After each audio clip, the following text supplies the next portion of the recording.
Hello बच्चों। Good morning. My name is Sonu Kumar Maurya. आज हम सीए इंटरमीडिएट का पेपर नंबर 2, जो कि आपका भाई लॉ से रिलेटेड आता है, ठीक है, जिसमें आपका corporate law and other law है। अभी हमने स्टार्ट किया है कॉर्पोरेट लॉ में एलएलपी, जो कि आपका chapter number I think last का है, ये लास्ट में 13 या 12 है, ठीक है। तो ये एक अलग है भाई, कंपनी लॉ है एंड एलएलपी है, ठीक है। कॉर्पोरेट लॉ में कंपनी लॉ एंड एलएलपी, तो ये छोटा था तो हमने एलएलपी उठाया, और एलएलपी आपका ऑलमोस्ट कंप्लीट होने वाला है। आई थिंक आज की सेशन में ये कंप्लीट हो जाएगा, ठीक है। तो इसके बाद हम लोग क्या करेंगे भाई, इसका पूरा टेस्ट लेंगे, टेस्ट लेने के बाद स्टार्ट करेंगे अदर लॉ, या फिर अपना कंपनी लॉ स्टार्ट कर देंगे, ठीक है। तो इसके पिछली क्लास में हमने पढ़ा था सेक्शन 61 62, और इसकी पहली क्लास में सेक्शन 60 एंड 61 के बारे में पढ़े थे। तो 61 62 पिछली क्लास में कवर हो चुका है, ठीक है, जिसमें कि हमने पढ़ा था भाई आपका 62 क्या है। ध्यान से सुनो, एक बार रिवीजन करा देते हैं। Provisions for facilitating reconstruction and amalgamation of limited liability partnership, section 62। Okay, मतलब कि अगर आपको क्या करना है, रिकंस्ट्रक्शन करना है। रिकंस्ट्रक्शन का मतलब ये होता है कि आपका एक एलएलपी है, जिसमें आपके दो चार पार्टनर जो भी हैं, ठीक है। अब मान लो कोई पार्टनर या तो नया एडमिट होना चाहता है, या फिर क्या हो रहा है, कोई पार्टनर छोड़कर जा रहा है, ऐसा कुछ है, या फिर इनका पीएसआर कुछ भी चेंज, रिकंस्ट्रक्शन भाई, मतलब कि भाई मान लो ये लॉस में है, ठीक है ना, एलएलपी लॉस में है, तो रिकंस्ट्रक्शन कैसे करेंगे भाई। पार्टनर्स कुछ, क्रेडिटर कुछ अपना क्या करेंगे भाई, जो भी है लाइबिलिटी को मिनिमाइज करेंगे, ऐसा कुछ करके बहुत सारे प्रोसेस होते हैं भाई, ठीक है। तो इससे क्या हो जाता है, रिकंस्ट्रक्शन लॉस में एलएलपी है, फिर से ये क्या होती है, स्टार्ट हो करके अपना प्रॉफिट बनाती है, ठीक है ना। मतलब कि इसके पास ऑप्शन है, ये क्या करे, चाहे तो अपनी एलएलपी को किसी दूसरे एलएलपी के साथ मर्ज कर सकती है, ठीक है ना। तो जिसे बोलते हैं amalgamation of limited liability partnership. मतलब कि सपोज ये एलएलपी लॉस में है, कोई दूसरी एलएलपी क्या करती है, उसे अमलगमेट कर लेती है, तो ये क्या हो जाएगा, इसके सारे के सारे असेट्स एंड लायबिलिटी कहाँ ट्रांसफर हो जाएंगे भाई, जो कंपनी आई मीन एलएलपी है वो अमलगमेट कर रही है, उसके पास ट्रांसफर हो जाएंगे, ठीक है ना। तो ये कंपनी बन जाएगी ट्रांसफरर कंपनी, ठीक है। और ये जो जिसके पास असेट्स वगैरह सब आ रहे हैं, ट्रांसफरी कंपनी बन जाएगी, ठीक है ना। तो ट्रांसफरर एंड ट्रांसफरी के कंसेप्ट सीखेंगे भाई। मतलब क्या है कि भाई ये जो है, अब इसके सारे एसेट लायबिलिटी लेगा, तो भाई कुछ कंसिडरेशन तो पे करेगा ना इस एलएलपी को, ठीक है ना। कंसिडरेशन पे करेगा, बिल्कुल सिंपल। चाहे तो वो अपने एलएलपी में उसे क्या कर सकता है, शेयर दे सकता है भाई, मतलब कि पार्टनर बना सकता है, या कुछ शेयर के लिए, या फिर क्या कर सकता है, पार्टनर नहीं बनाता तो पैसे वगैरह मिल सकते हैं, कुछ भी दे सकता है, ठीक है ना। तो ये सारा कंसेप्ट हमने पिछली क्लास में पढ़ा था। तो इसमें क्या है, where an application is made to the tribunal under section 60, मतलब कह रहा है यदि एक एप्लीकेशन सेक्शन 60 में हमने बताया था, एप्लीकेशन कोई देता है क्रेडिटर या पार्टनर, तो ट्रिब्यूनल क्या करता है, आकर के उसे कंप्रोमाइज अरेंजमेंट कराता है, ठीक है ना भाई, जो भी ऑर्डर देगा between limited liability partnership and any such person as may be mention in that section, and it's shown in the tribunal that तो compromise arrangement has been proposed for the purpose of the are in connection with the scheme of reconstruction limited liability partnership or amalgamation two or more limited liability partnership। मतलब या तो चाहे उनका reconstruction करा देगी, चाहे फिर उनका अमलगमेशन करा देगा ट्रिब्यूनल, ठीक है ना, ट्रिब्यूनल के द्वारा। अब ये भाई डिपेंड करता है सर्कमस्टांसेस भाई के ऊपर। Under scheme the whole are any part of the undertaking property are liability of any limited liability partnership concern in the scheme in the this section refer to as a transfer limited liability देखो transfer limited liability, इसमें क्या होगा, अगर amalgamation होगा तो भाई transfer की सारी प्रॉपर्टी एंड लाइबिलिटी को ट्रांसफर कर दिया जाता है ट्रांसफरी के पास। Is to be transfer another limited liability partnership, जिसे बोलते हैं ट्रांसफरी। ये हमने बताया था। हमने बताया एक एलएलपी है जो कि लॉस मेकिंग है, और अब क्या करना चाहती है वो, या तो क्या कर सकती है, अपना सारा का सारा असेट किसी को भाई सेल कर सकती है, कुछ भी कर सकती है, वाइंडिंग अप कर सकती है, या फिर क्या कर सकती है रिकंस्ट्रक्शन करने के बाद, या फिर अमलगमेशन कर सकती है। अमलगमेशन किसी दूसरे एलएलपी के साथ अमलगमेशन कर लेगी, तो उस दूसरी एलएलपी को जिसके साथ अमलगमेशन करती है उसे क्या बोलते हैं, ट्रांसफरी। और जो ये एलएलपी लॉस में है और वो क्या करना चाहती है, अमलगमेशन कराना चाहती है, तो उसे हम बोलते हैं ट्रांसफरर। ओके, आई होप समझ में आ गया होगा ट्रांसफरी एंड ट्रांसफर क्या होता है। आगे liability of partnership, the tribunal में कुछ बचा तो नहीं है, हाँ। हाँ, इट में either on its own motion or in the application of a person interested भाई in the affairs of limited liability partnership make an order to winding up the limited liability partnership and such order shall be deemed to be an order made under section 64। मतलब कहने का क्या है, चाहे तो वो winding up के लिए ऑर्डर दे सकती है, चाहे फिर वो क्या कर सकती है, उसे किसी के साथ अमलगमेशन करा सकती है। ओके। ओ शिट, ये कहाँ पहुंच गया। हाँ, the tribunal may either by the order sanctioning the compromise and arrangement or by the subsequent order make provisions for all or any of the following matters। कह रहा है कि ट्रिब्यूनल क्या करेगा, ट्रिब्यूनल में either by the order sanctioning to the compromise or arrangement or by subsequent order make provision for all or any of the following matter. ठीक है ना, ये सारे मैटर्स हैं। ठीक है, नेमली तो उस पे ट्रिब्यूनल ऑर्डर दे सकता है। The trans the transfer to be transferee, भाई ट्रांसफर क्या करेगा, to be transfer transferee limited liability partnership of the whole or any part of undertaking property or liability of liability of any transfer limited liability partnership. देखो ये क्या कह रहा है, transfer to the transferee, भाई बिल्कुल सिंपल सी बात है। ट्रांसफरर क्या करेगा, ट्रांसफरी को ट्रांसफर करेगा, चाहे वो लाइबिलिटी हो, लिमिटेड लाइबिलिटी पार्टनरशिप आप whole are any part of undertaking property, property में एसेट्स हो सकता है, लाइबिलिटी किसके, एनी आप transferor limited liability partnership. Okay, second में क्या देखेंगे मैटर में, the continuation by or again the transferee limited liability partnership or any legal proceeding pending by the against such transfer limited partnership liability partnership।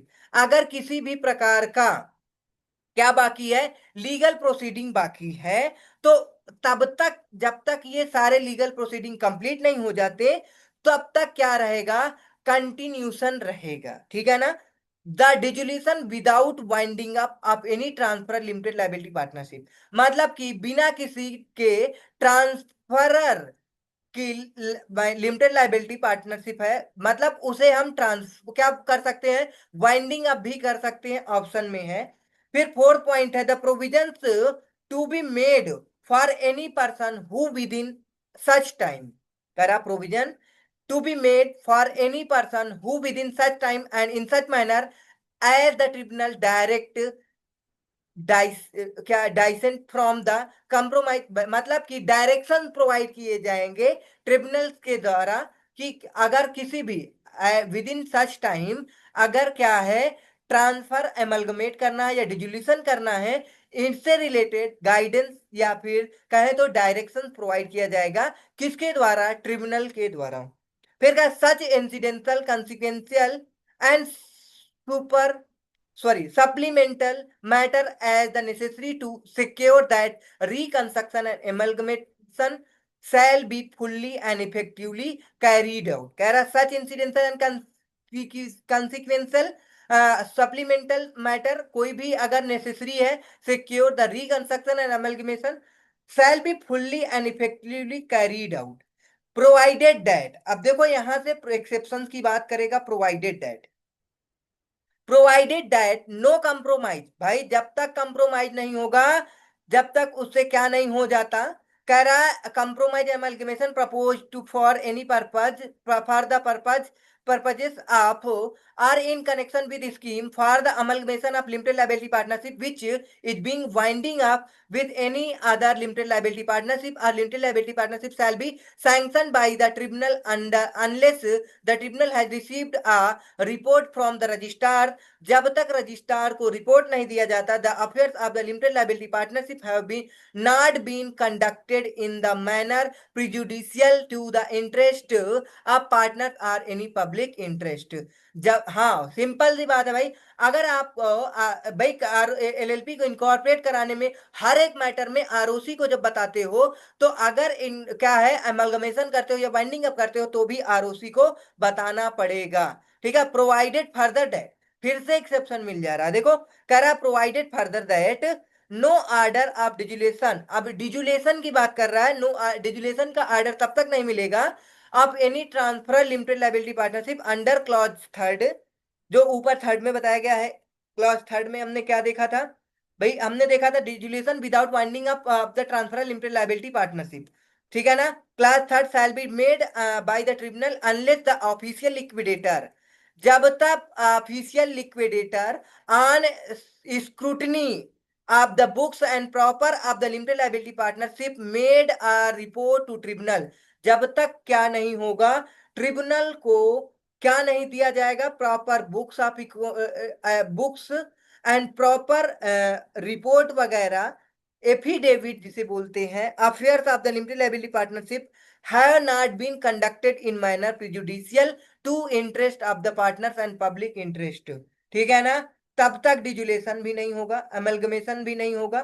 फिर कह रहा है where an order under section provide for the transfer of any property or liabilities, then by virtue of the order that property shall be transferred, ठीक है ना, property transfer कर दी जाएगी जैसे ही ऑर्डर मिलता है, to and vest in and those liabilities shall be transferred to and become the liabilities of transferee, किसकी liability आ जाएगी, ट्रांसफरी की लाइबिलिटी हो जाएगी, जैसे कि जैसे भाई हमने बताया सारे के सारे असेट्स एंड लाइबिलिटी को किसके पास ट्रांसफर कर दिया जाएगा, ट्रांसफरर से ट्रांसफरी के बाद, अब जब ट्रांसफर हो जाएगा तो किसकी लाइबिलिटी बन जाएगी, ट्रांसफरी की।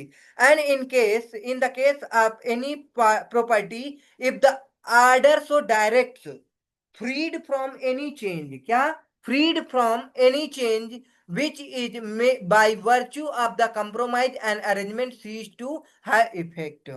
अब आपका subsection 3 with in the 30 days, भाई अब तक क्या हुआ हमने देखा कि भाई कब तक आपको ऑर्डर नहीं मिलेगा, जब तक क्या नहीं हो जाता भाई, ट्रिब्यूनल को नहीं बता दिया जाता, आरओसी को नहीं बता दिया जाता, तब तक आपको ऑर्डर नहीं मिलेगा, चाहे अमलगमेशन चाहे फिर बात किया जाए वाइंडिंग अप से रिलेटेड।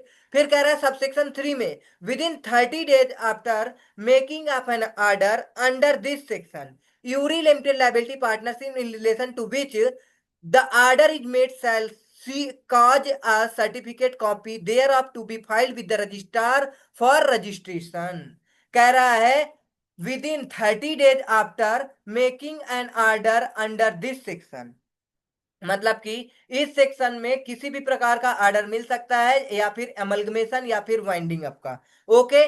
तो उसके 30 डेज में within 30 days after the making an order under this section every limited liability partnership in relation to which the order is made shall cause a certificate of copy, जो भी order मिला है, देखो tribunal की जो order मिलता है, ठीक है ना, उसका सर्टिफिकेट, ट्रिब्यूनल के ऑर्डर का जो सर्टिफिकेट है उसे therefore to be file with the registrar, आपको क्या करना पड़ेगा, रजिस्ट्रार को फाइल करना पड़ेगा 30 दिन के अंदर, ठीक है ना, ओके।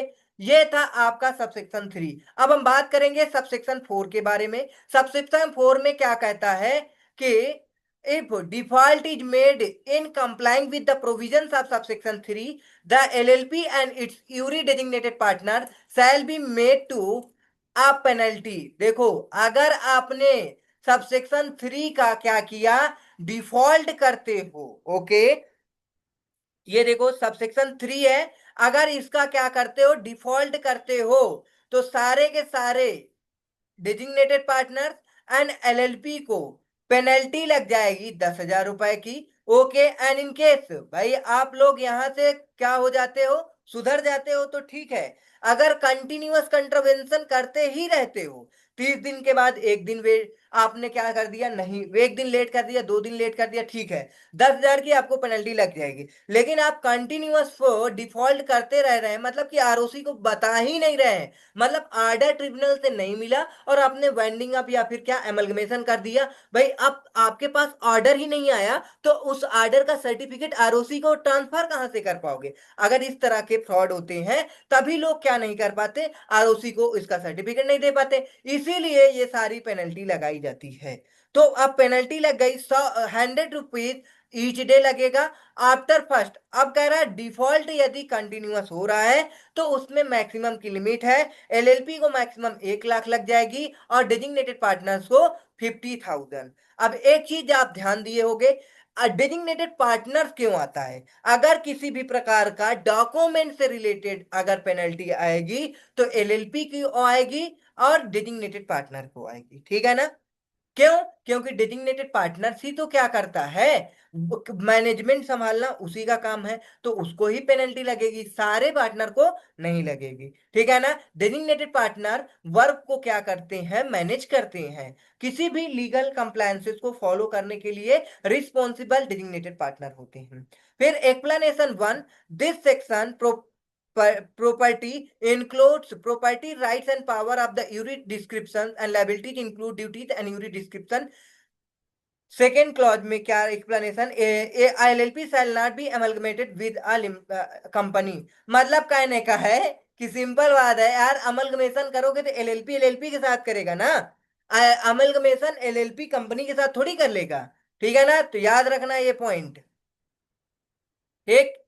तो LLP shall not be amalgamated with a company.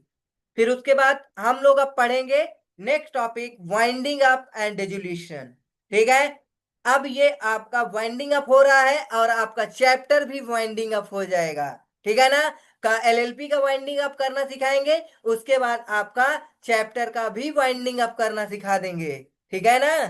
कैसे वाइंडिंग अप करेंगे ये देखो, चलो अब वाइंडिंग अप पढ़ते हैं। वाइंडिंग अप एंड डिजुलेशन सेक्शन 63, ठीक है ना। हमने सेक्शन 62 तक कंप्लीट कर लिया है, अब हम लोग पढ़ेंगे section 63। The winding up of LLP may be either voluntary. अब देखो ध्यान से सुनो, एलएलपी का आप वॉलेंट्री वाइंडिंग अप कर सकते हो, बट सारे के सारे पार्टनर के कंसेंट से, उसके बाद आर बाई द ट्रिब्यूनल, और आप भाई वॉलेंट्री का मतलब खुद से आपने क्या किया, एलएलपी को इनकॉर्पोरेट कराया, 2 साल 4 साल चला लिए, लग रहा है कि अब नहीं चलाना चाहिए, तो क्या करोगे, वॉलेंट्री वाइंडिंग अप कर सकते हो, ठीक है ना। फिर उसके बाद अगर आप वॉलेंट्री नहीं करना चाहते तो किस तरह से वाइंडिंग अप हो सकता है, जैसे कि एलएलपी के अंदर भाई क्या होता है कि कोई भी प्रकार का डिस्प्यूट हो जाता है पार्टनर्स के बीच, या फिर क्रेडिटर को उसकी लायबिलिटी नहीं पे की जाती, डेप्ट टू नहीं पे कर पा रहे हो, तो क्या करेगा वो, आप नोटिस देगा ट्रिब्यूनल को, तो वाइंडिंग अप हो जाएगी। समझ में,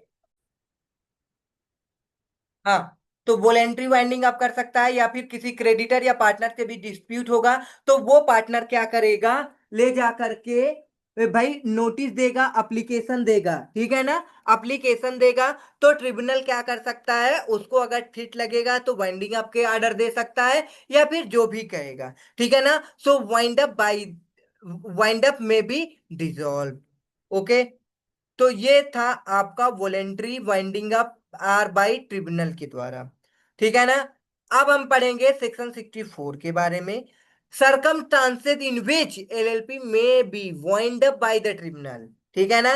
वो सारे सरकमस्टांसेस एंड केसेस जिसके द्वारा एलएलपी क्या कर सकता है, भाई एलएलपी को ट्रिब्यूनल वाइंडिंग अप के लिए कह सकता है, ऑर्डर दे सकता है। मतलब कि आपको अगर एलएलपी आप चला रहे हो तो ये इस में जितने भी सरकमस्टांसेस बताए गए हैं उसका आपको ध्यान रखना है। ठीक है ना। अगर आप ऐसी गलती करोगे तो आपकी एलएलपी को ट्रिब्यूनल वाइंडिंग आपके लिए आर्डर दे सकता है। ठीक है ना। तो अब देखते हैं ये सारे सरकमस्टांसेस। ये सेक्शन 64 इंपॉर्टेंट भी है एग्जाम पॉइंट ऑफ व्यू से। Circumstances in which LLP may be wind up by tribunal, ये सीए फाउंडेशन में भी पूछ सकता है, सीए फाउंडेशन में भी पूछा जाता है, और आपका इंटरमीडिएट में भी। तो अब ये नहीं कह सकते कि भाई सेफ फाउंडेशन में ही पूछेगा, भाई इंटरमीडिएट में भी पूछ लेता है। इस बार एग्जाम में डिफरेंस ऐसा पूछ लिया जिसका कोई मतलब लोग अनुमान ही नहीं लगाएंगे। बताओ डिफरेंस, इतना आसान पूछा था। ठीक है ना, 5 नंबर फ्री के थे इंटरमीडिएट में। तो अब हम लोग देखेंगे सरकमस्टांसेस वो सारे in which LLP may be wind up by the tribunal, section 64। LLP may be wind up by the tribunal. ठीक है ना। पहला क्या है, if the LLP decide that LLP be wind up by the tribunal. अब आपको लगता है आपकी एलएलपी है, आप पार्टनर्स हैं, अब आपको लग रहा है कि हमें क्या नहीं चलाना है, एलएलपी आगे कंटिन्यू नहीं चलानी, और आप क्या चाहते हो, आप वॉलेंट्री नहीं, हमें ट्रिब्यूनल के द्वारा वाइंडिंग अप कराना है। कोई बात नहीं, तो आप क्या करो, एप्लीकेशन दो, ट्रिब्यूनल आपको ऑर्डर दे देगा। Okay. If for a period more than 6 months, the number of partners of the LLP is reduced below 2, मतलब कि मिनिमम कितने मेंबर मिनिमम कितने पार्टनर्स होने चाहिए एलएलपी में, 2।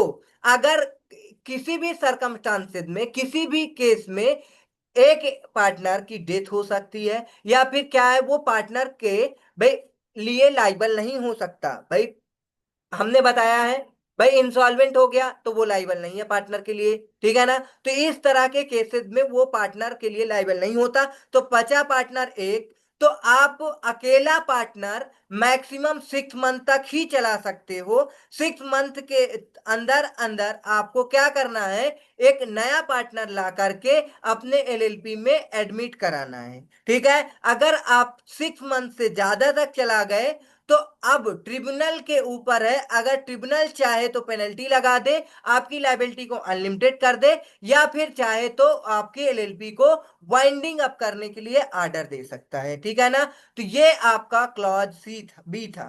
अब हम पढ़ेंगे क्लॉज सी।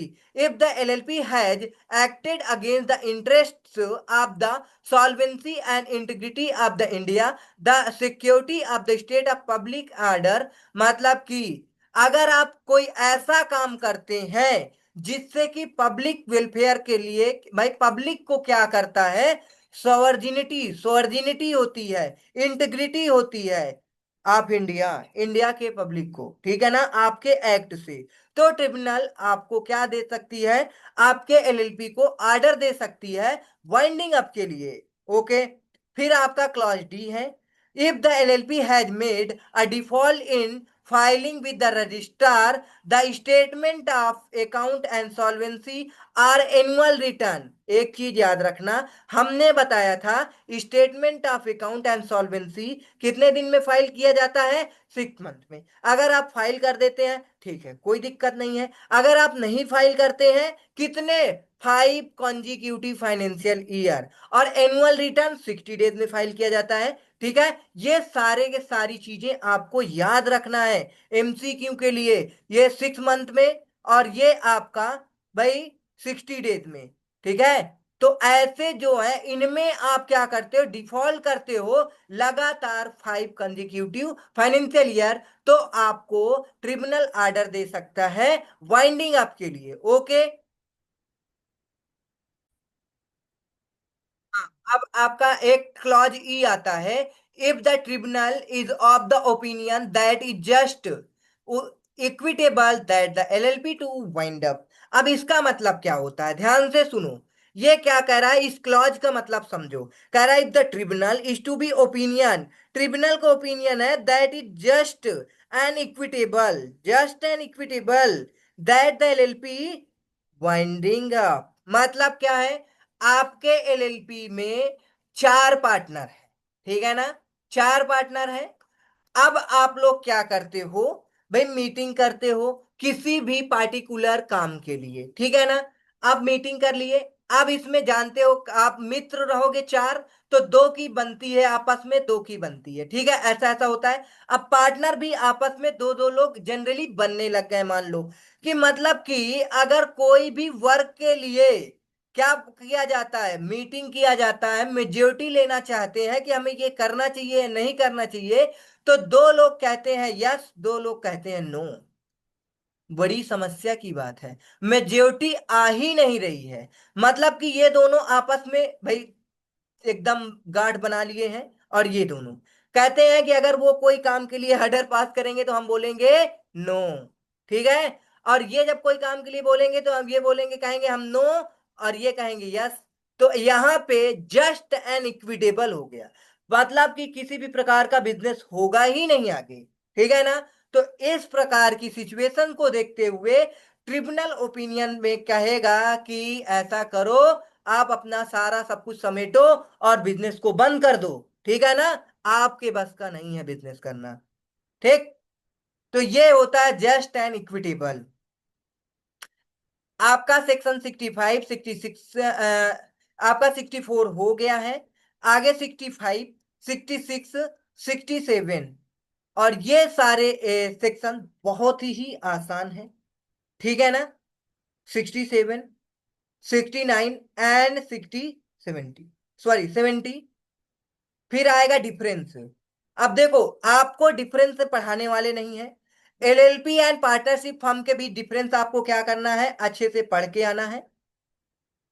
उसके बाद एलएलपी एंड कंपनी के बाद डिफरेंस आपको पढ़ लेना है अच्छे से, ठीक है। हाँ, आपका चैप्टर कंप्लीट होता है, ठीक है, यहां से। अब आपका सेक्शन कहां तक हुआ, 64 हो गया है। 64 के बाद अब आपका बचा है 65 66 67 69।